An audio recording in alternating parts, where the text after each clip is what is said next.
ஸ்ரீமதே ராமானுஜாய நமஹ. ஸ்ரீமதே வரவர முனையே நமஹ. ஸ்ரீ வாதூல குரவே நமஹ. ஸ்ரீசைலேச தயாபாத்திரம் தீபக்தியாதி குணார்ணவம் யதீந்திர பிரவணம் வந்தே ரம்யஜா மாதரம் முனி. லக்ஷ்மீநாத சமாரம்பா நாதயாமுன பிரணமத்யமா அஸ்மத் ஆச்சார்ய பர்யந்தா வந்தே குரு பரம்பரா. ஸ்ரீ செண்டும் கையும் செங்கமலத்தாயார் துணை, கோலும் கையும் கோபாலனே துணை. ஸ்ரீவித்யா ராஜகோபால சுவாமி திருக்கோவில் பங்குனி பிரம்மோத்சவ பெருவிழா. பிரம்மோத்சவத்தின் 15ஆம் திருநாளாக இரவு வேளையில் அமைகிறது கோரதம். கோரதத்திலே, கோபால ரதத்திலே, கல்யாண திருக்கோலத்திலே ருக்மணி சத்யபாமா நாச்சியாரோடு கல்யாண கோபாலனாக எம்பெருமான் பரவாசுதேவனே ஸ்ரீமன் நாராயணனே அதி உன்னதமான வகையிலே ஆலயத்தில் காலை திருப்பள்ளியறை சேவை பூர்த்தி செய்து சூர்ணோத்சவம் என்னும் மஞ்சள் விளையாட்டி அற்புதமாக நடத்தி கொண்டு நெல் அளவை சேவைதனையும் நிறைவு செய்து கொண்டு கல்யாண ரதமாம் கோரதத்திலே எழுந்தருள்வதற்காக ஆலயத்திலிருந்து வெளிப்போந்து செல்லும் காட்சியை நம் சிடிஎன் தொலைக்காட்சி பக்தியோடு பதிவு செய்கிறது நம் உள்ளத்திலே, அருள் பொங்கும் இல்லத்திலே. திருமகளும் மண்மகளும் ஆய்மகளும் சேர்ந்தார் திருமகட்கே தீர்ந்தவாறு என்கொல் திருமகள் மேல் பால் ஓதம் சிந்தப்பட நாகனை கிடந்த மால் ஓத வண்ணார் மனம் என்று பொய்கையாழ்வார் தன்னுடைய பனுவலிலே சாதிக்கிறார்.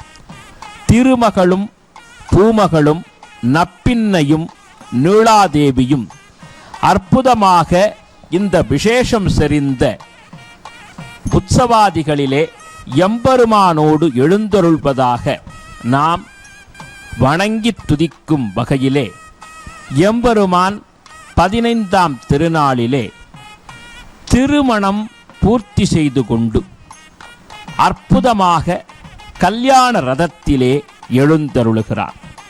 டோலாயமானம் கோவிந்தம் மஞ்சஸ்தம் மதுசூதனம் ரதஸ்துவம் கேசவம் திருஷ்டுவா என்று சிறப்பான வகையில் ஸ்லோகம் சொல்லுகிறது. அதாவது பகவானை நாம் ரதத்திலோ அல்லது சப்பரத்திலோ ஊஞ்சலிலோ எழுந்தருளச் செய்து சேவித்தால் நமக்கு மங்களகரமான வாழ்வு நிச்சயம் என்றும் புனர்ஜென்ம நபிஷ்யதி, அதாவது மறு ஜென்மம் இல்லாத நிலை நமக்கு கிடைக்கும் என்றும் ஸ்லோகம் சாதிக்கிறது. எனவே எம்பெருமான் கல்யாண திருக்கோலத்திலே தன் போக லக்ஷ்மிகளோடு இதோ அற்புதம் செறிந்த இந்த வேளையில் கோரதத்தில் எழுந்தருளும் காட்சியை நாம் கண்டு தரிசிக்கிறோம். எம்பெருமான் வானத்தைப் போன்றவன், கரிய வானத்தைப் போன்றவன். தாயார்களோ மின்னலைப் போன்றவர்கள். எம்பெருமானின் ஆபரணங்கள் பூக்கள் வானவில்லை போன்றது. எனவே இதோ அற்புதமாக வானத்திலே பிறை நிலவை சேவிக்கிறோம். இந்த சந்திரனுடைய வம்சத்திலே பிறந்தவனே வாசுதேவ கிருஷ்ணன். எனவே மிகச் சிறப்பு மிகுந்த இந்த சந்திர வம்சத்தில் பிறந்தவன் என்பதால் கல்யாண கோலத்தை காண சந்திர பகவானும் வந்துவிட்டானோ என்று நினைக்குமா போலே எழிலார்ந்த காட்சி. இந்த சர்வேஸ்வரனான பகவான் 16,108 கோபியர்களை மனம் புரிந்து கொண்டவன் என்று பாகவதம் சொல்கிறது. பொதுவாக இந்த 16,108 என்பதை நாம் எவ்வாறு பாகவதத்தின் வழி அறியலாம் என்றால் எம்பெருமானுக்கு உண்மையாகவே அஷ்ட பத்னிமார்கள், அதாவது 8 பட்ட மகிழ்ச்சிகள். எனவே அந்த 8 பத்னிகளையே எம்பெருமான் மணந்து கொண்டான். ஆயினும் அந்த 16,100 என்ற கணக்கு எப்படி வருகிறது என்று சொல்லும் பொழுது, நரகாசுரன் தனது அவையிலே 16,100 கன்னியர்களை மிக நுட்பமாக கவர்ந்து வந்து சிறையிலே அடைத்திருந்தான். நரகாசுரனை பகவான் சம்ஹாரம் செய்த பிறகு அந்த 16,100 பெண்களுடைய நிலை என்ன என்ற கேள்வி எழுந்தது.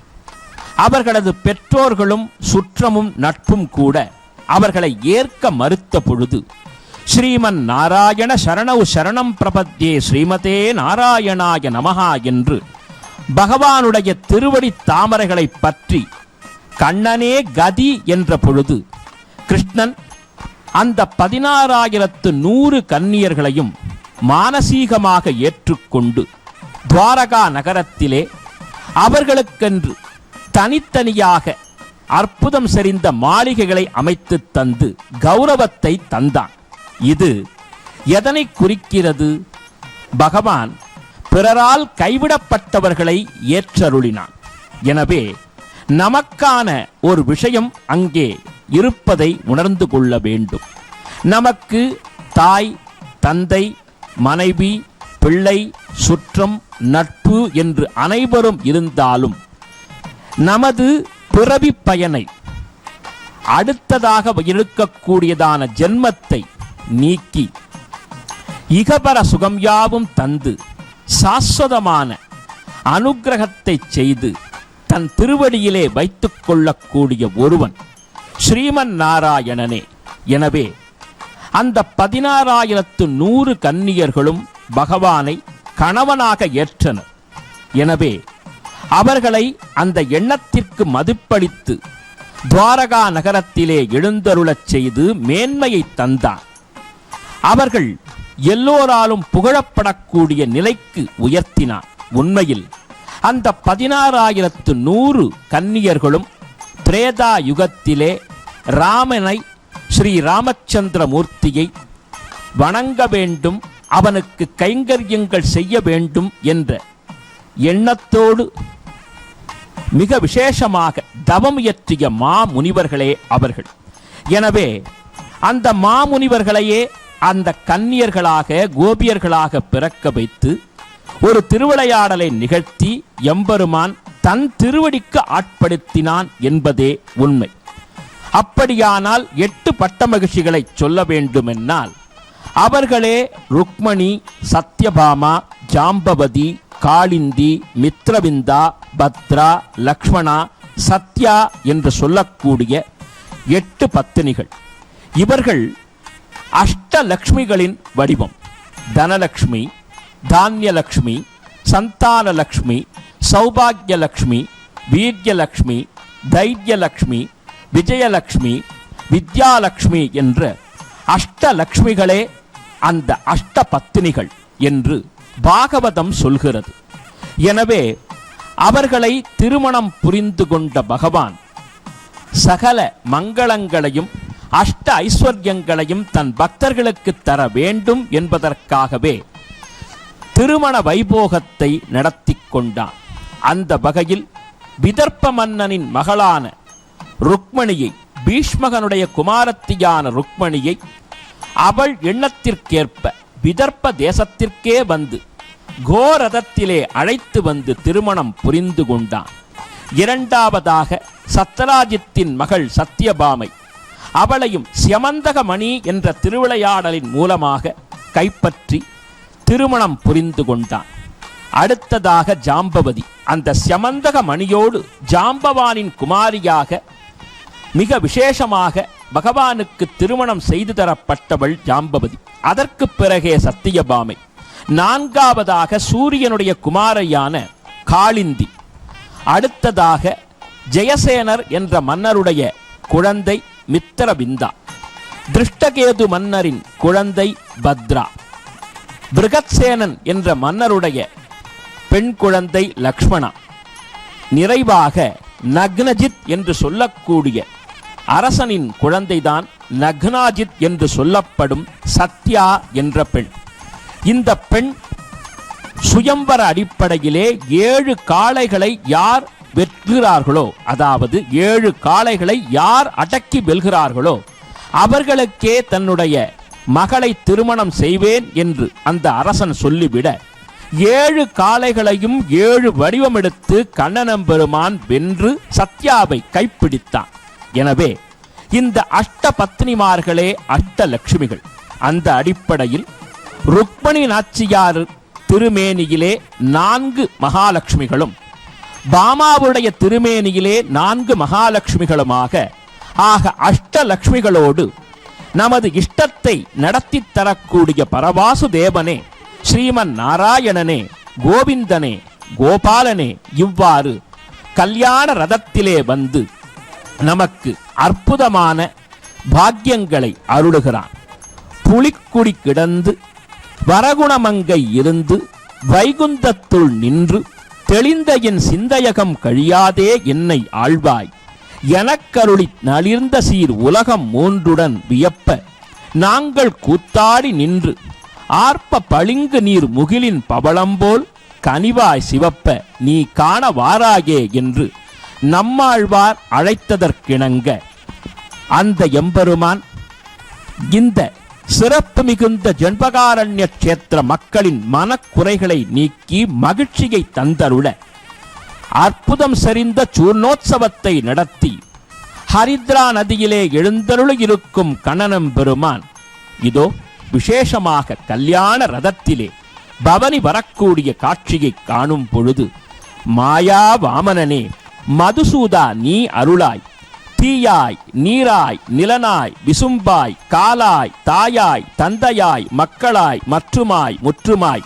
நீயாய் நீ நின்றவாறு இவையென்ன நியாயங்களே என்று ஆழ்வார் சாதிக்குமா போலே நமக்கு அனைத்துமாக விளங்கக்கூடிய இந்த ஸ்ரீயப்பதியான ராஜகோபாலனின் திருவடிகளை பற்றினார் நமக்கு சகல ஐஸ்வர்யங்களையும் தருவான் கண்ணன். அவன் திருவடி பற்றி எல்லா வளமும் நலமும் பெறுவோம். கமலா சரணாம்போஜ கௌஸ்துபாங்கித பக்ஷசே கல்யாண குண பூர்ணாய ஜம்பகேசாய மங்களம். ஸ்ரீமதே ரம்ய ஜாமாத்ரு முனீந்திராய மகாத்மனே ஸ்ரீரங்கவாசினி பூயாத் நித்யஸ்ரீ நித்ய மங்களம் என்று சொல்லி வாசுதேவ கிருஷ்ணனின் திருவடி தாமரைகளை பணிவோம்.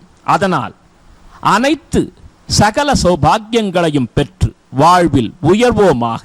சர்வம் ஸ்ரீ கிருஷ்ணார்ப்பணமஸ்து.